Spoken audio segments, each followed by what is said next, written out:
About 2 days ago, I was walking up the steps of the Capitol when Representative YoHo suddenly turned a corner, accompanied by Representative Roger Williams, and accosted me on the steps right here in front of our nation's Capitol. I was minding my own business, walking up the steps. Representative YoHo put his finger in my face. He called me disgusting. He called me crazy, called me out of my mind. He called me dangerous. He took a few more steps. After I had recognized his comments as rude, he walked away and said, "I'm rude. You're calling me rude." I took a few steps ahead and I walked inside and cast my vote. I walked back out. There were reporters in the front of the Capitol. In front of reporters, Representative YoHo called me, and I quote, "a fucking bitch." These are the words that Representative YoHo levied against a Congresswoman.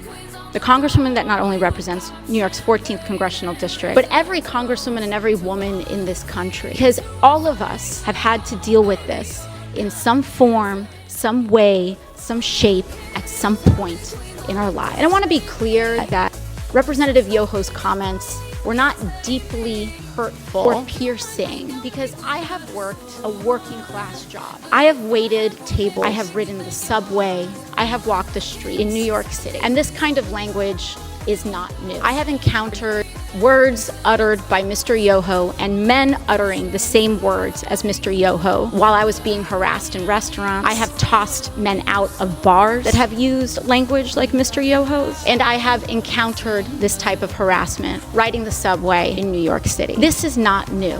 And that is the problem. Mr. YoHo was not alone. He was walking shoulder to shoulder with Representative Roger Williams. And that's when we start to see this issue is not about one incident. It is cultural. It is a culture of lack of impunity, of accepting of violence and violent language against women, and an entire structure of power that supports that. Not only have I been spoken to disrespectfully, particularly by members of the Republican Party and elected officials in the Republican Party, not just here, but the President of the United States last year told me to go home to another country. The implication that I don't even belong in America. The governor of Florida, Governor DeSantis, before I even was sworn in, called me a whatever that is. Dehumanizing language is not new. And what we are seeing is that incidents like these are happening in a pattern of an attitude towards women and dehumanization of others. So while I was not deeply hurt or offended by little comments that are made, when I was reflecting on this, honestly thought that I was just going to pack it up and go home. It's just another day, right? But then yesterday, Representative YoHo decided to come to the floor of the House of Representatives and make excuses for his behavior.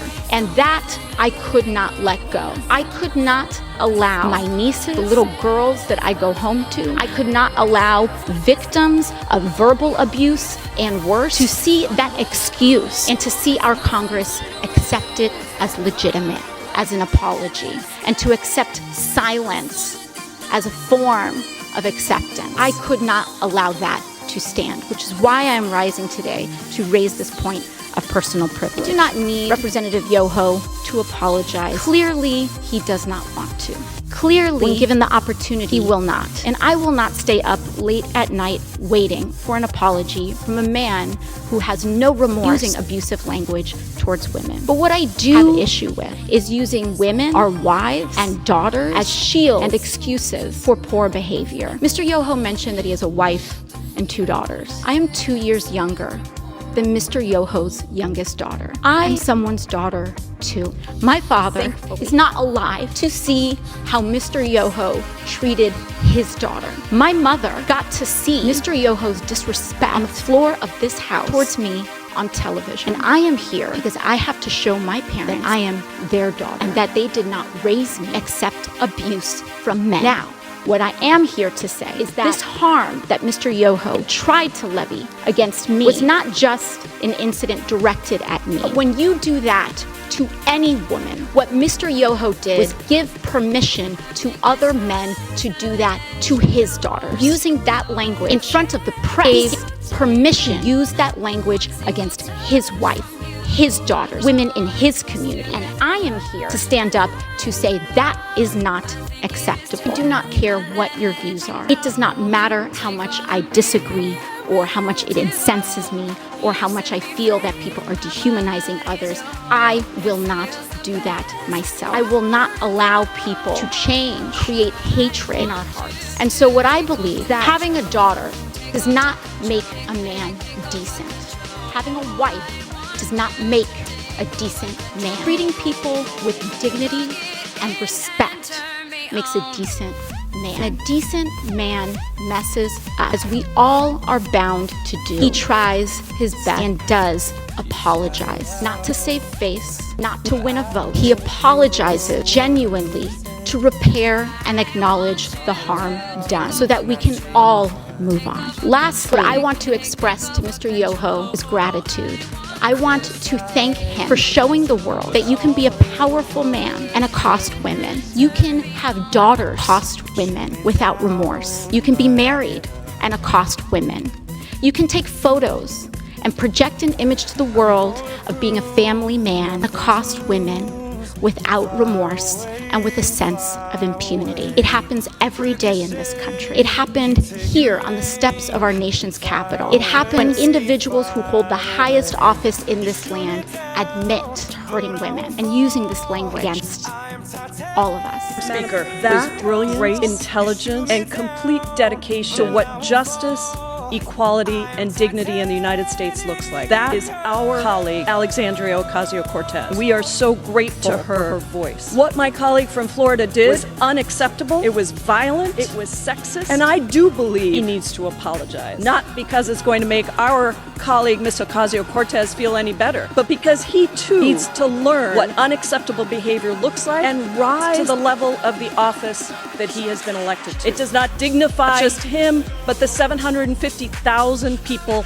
that he represents. And I thought, Madam Speaker, that it would be good to review for my colleagues a little bit of the history of the word that was used. The word that begins with a B that's 5 letters and that rhymes with which. That word. 1915 to 1930, Madam Speaker, that word suddenly took off in usage. Newspaper reports and articles. And you know why? Because in 1920, this body gave women the right to vote. And that was just a little too much power for too many men across the country. And so all of a sudden that word rose in prominence because God forbid that women would have the right to vote, that we would have power in this body, that we would have power anywhere in this country. God forbid that women would actually have a voice to speak out on issues that mattered and be the arbiters of what is fair and right and spoken with dignity and truism. So that is when that word started to take off.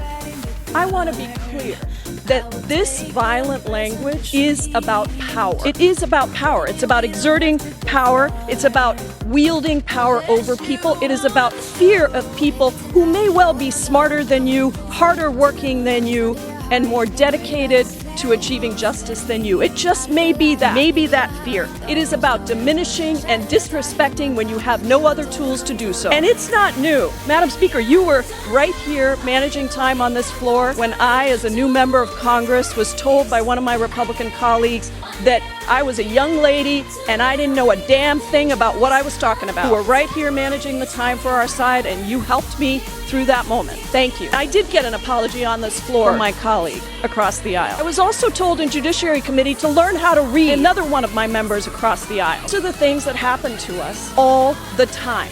These are not jokes. They're not little things, not because they hurt us. We are way too strong for that. Because they say something about the caliber of person that is here in the United States Congress. Do you know, Madam Speaker, out of the 11,000 people that have ever served in the United States Congress, there are only 79 of us women of color who have ever served in this body. Yes, we bring a new voice. Say to my colleague, Representative Ocasio-Cortez, thank you for your grace and for your brilliance and for your dignity.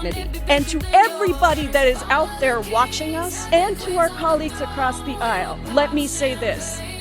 We are not going away.